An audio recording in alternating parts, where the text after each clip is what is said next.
అప్పటికి ఇప్పటికీ పర్యావరణం, పరిశుభ్రత ఒక సంవత్సరంలో చాలా మార్పులు తీసుకొచ్చాం. ఏది కూడా ఒక విషయం మీరు గుర్తుపెట్టుకోవాలి, ప్రభుత్వ కార్యక్రమంగా ఏ పని చేసినా అది తాత్కాలికం. అట్లా కాకుండా ప్రజలు భాగస్వాములై మనందరం కలిసి చేస్తే అది శాశ్వతం.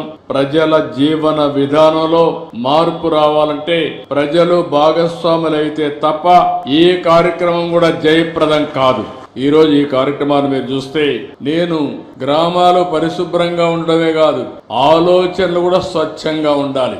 తప్పుడు ఆలోచనలు చేస్తే, తప్పుడు పనులు చేస్తే, ప్రజల్ని మభ్య పెడితే అది శాశ్వతం కాదు.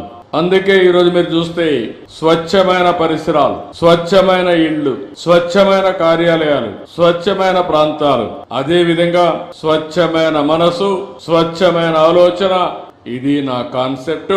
ఇది సాధించడానికే ప్రతి నెల 3వ శనివారం ఈ కార్యక్రమానికి శ్రీకారం చుట్టాం.